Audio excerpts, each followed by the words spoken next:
Jean-Luc Godard said that fiction and documentary are like continuous curves on a Mobius strip, inseparable vehicles of a double movement that project us towards others while taking us inside ourselves. Abbas Kiarostami took this exploration into the nature of cinema to new levels. With his oeuvre of hybrid films, he constantly questioned our assumptions about reality and truth, but imbued his films with a great amount of humanity and kindness. The following essay focuses on how Kiarostami laid bare the mechanisms of filmmaking in pursuit of the truth, how he, in his own words, attempts to reach the truth through lying. In the following essay, I will expand on his 1990 film Closeup and discuss what came before and after this landmark film.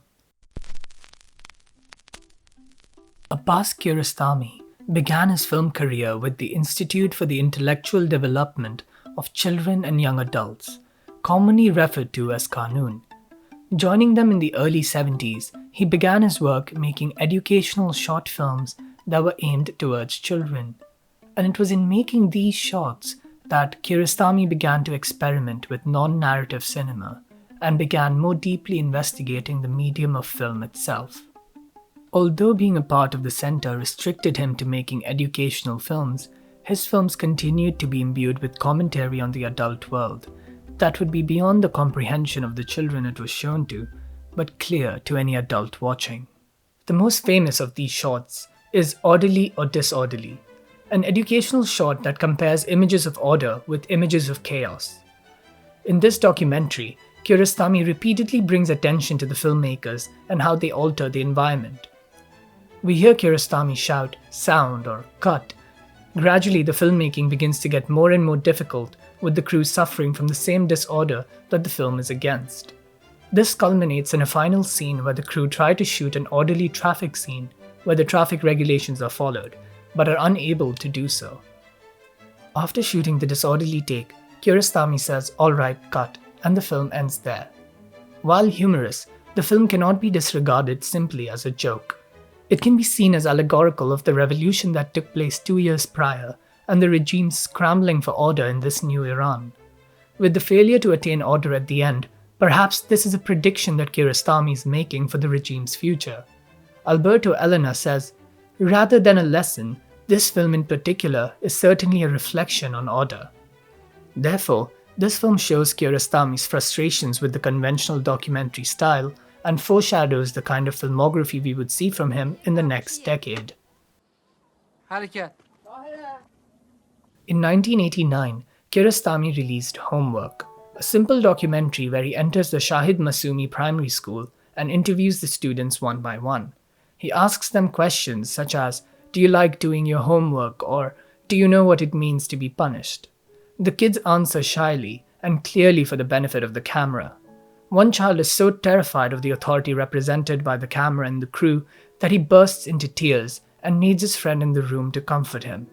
This film serves as excellent evidence to the failings of the Iranian education system, as well as how the parents have failed their children, in that the children do not know what it means to be encouraged. However, what Kiarostami does here is also call attention to the inevitable observer effect that documentaries suffer from. In one scene, a child is asked what he prefers, cartoons or homework. The child answers, "Homework." Kiarostami then immediately cuts to the camera, pointing at the child almost like a gun, prompting the answer. Tom Paulus makes the point that the children are intimidated by the camera. They are conscious of being recorded, and what makes them lie about liking homework better than watching cartoons is the authoritarianism of their teachers, standing in for the authoritarianism of a strict theocratic regime, which in turn they see reflected in the film director's dark glasses. Therefore, cinema, even as a mere observer, cannot help but share in the mechanisms of power it denounces. In Closeup, Kiarostami challenged the viewer on what constitutes documentary filmmaking like no other film before. In Closeup, he puts the nature of truth itself under the microscope. This film deals with the real-life story of Hossein Sabzian, who gets close to the Ahankar family, promising them roles in his upcoming film House of the Spider, while pretending to be renowned filmmaker Mohsen Makhmalbaf. Kiarostami films the trial and includes recreations of the interactions between Sabzian and the family, using Sabzian and the real family to act out what had taken place. Sabzian in his trial argues that he did what he did because of his love for the arts, and he is eventually exalted. The film ends with Sabzian meeting Makhmalbaf, and the pair ride together on Makhmalbaf's motorcycle as he takes him to the family, so that he can apologize and make amends. What is interesting about this film is not the story itself, but the way it is told. Kiarostami continually blurs the line between documentary and fiction to make what is clearly a very deliberate attempt at deconstructing reality. Norman Holland says, "This work of art presents the truth, but presents it in such a way that it looks like a fake. This film is both true and untrue. The form of the film fits its premise." The film begins with a reporter getting into a cab with two police officers on their way to make the arrest of Sabzian at the Ahankar family's house.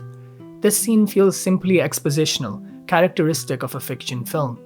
Once at the house, the camera, instead of following the reporter into the house, stays with the cab driver outside.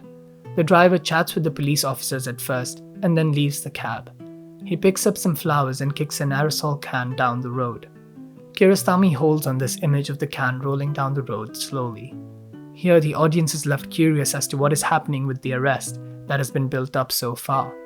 Gilberto Perez says while analyzing the purpose of this scene, "The point is not merely to tell us the story, but to make us aware of our path to the story." He further says, "If the aerosol can represents truth, the truth naturalism seeks in the details of life, the flowers represent beauty. And if in quest of beauty the cab driver set truth loose to roll on its course, in quest of truth, Kiarostami sets beauty free to soar in our minds."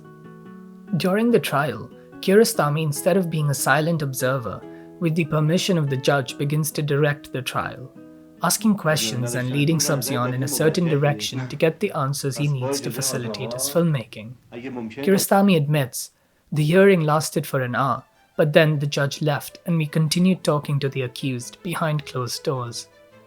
But by inserting close-ups of the judge between shots, he gives us the impression that he was always present. In the last scene, when Sabzian finally meets Makhmalbaf, the crew follows the two in a minivan, filming them through the rearview mirrors and the windshield like a passive observer. However, the conversation between the two cannot be heard due to a technical malfunction.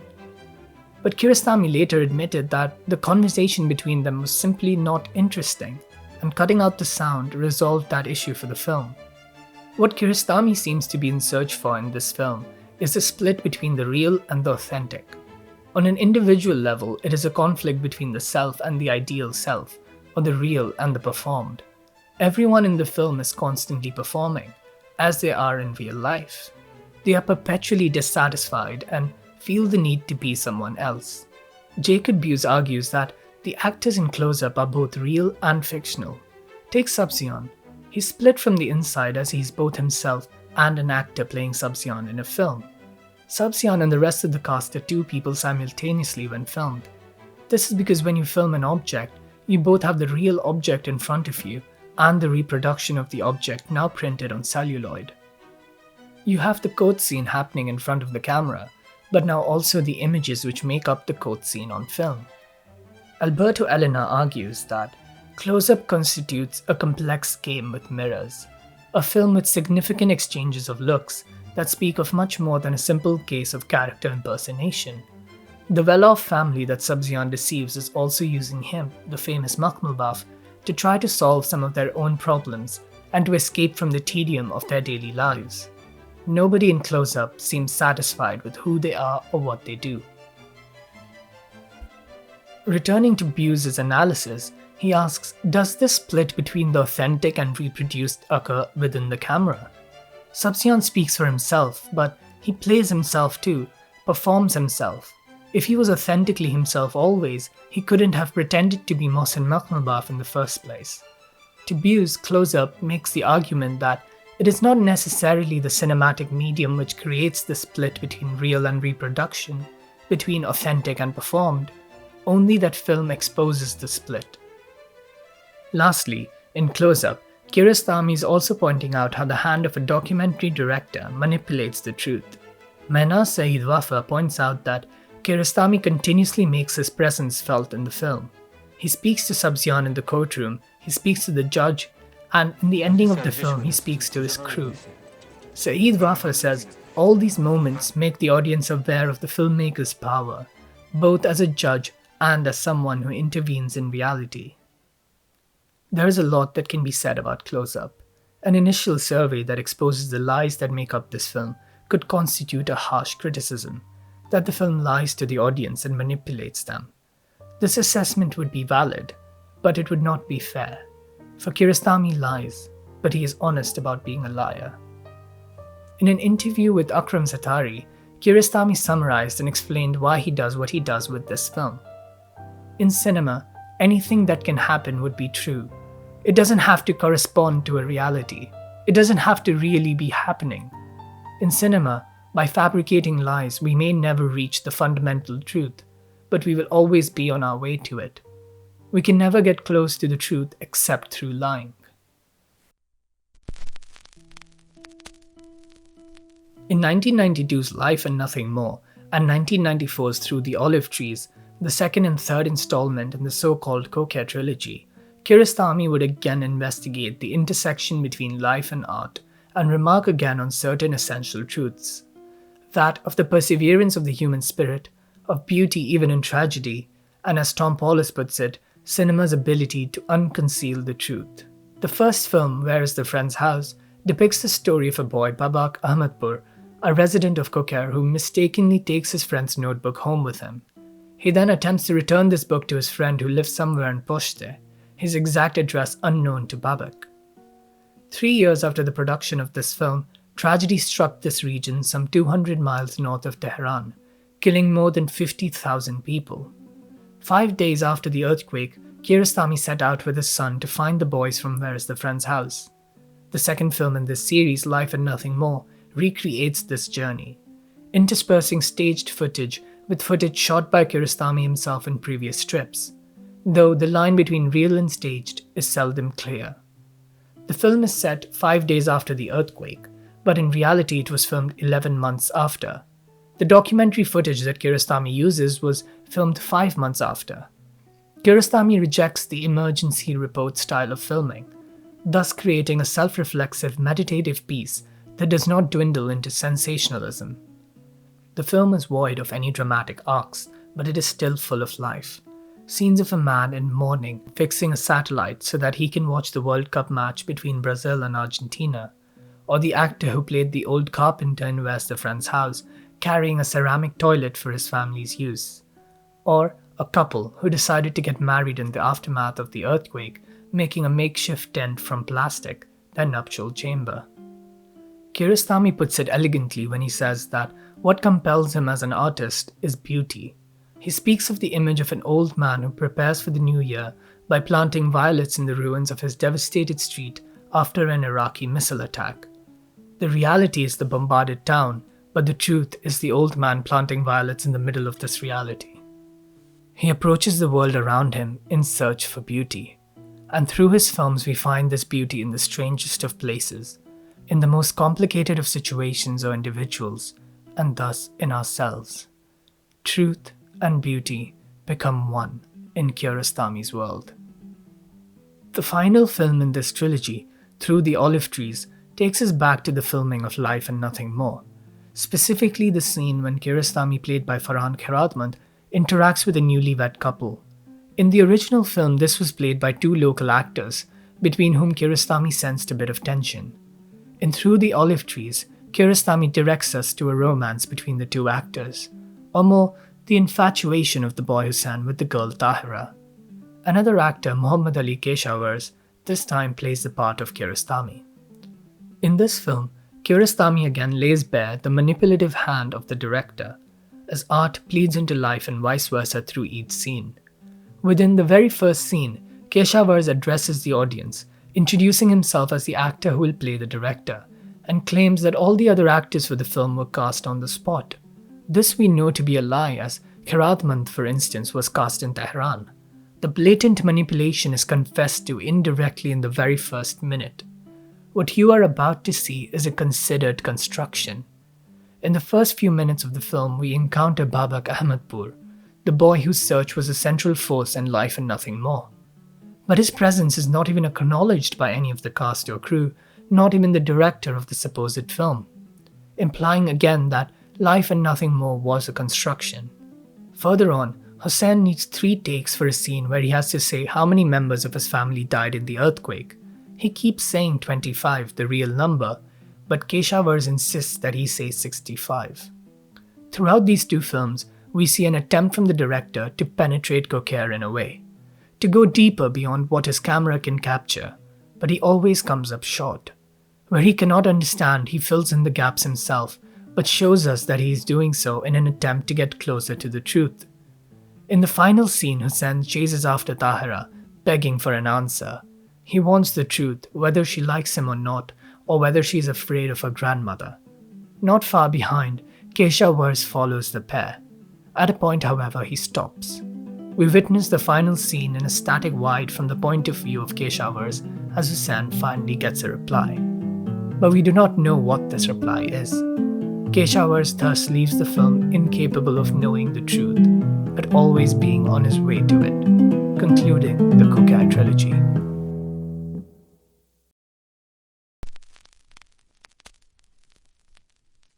Everything in Closeup and the latter 2 films is a construction. Even supposed documentary footage conceals an element of performance, as is inextricable to the process of filmmaking. Kiarostami wants you, as the audience, to recognize these films as such, to decipher for yourself the essential truth. As Perez summarizes, an art that dissembles its means wants us to accept the perfect adequacy of its access to the truth.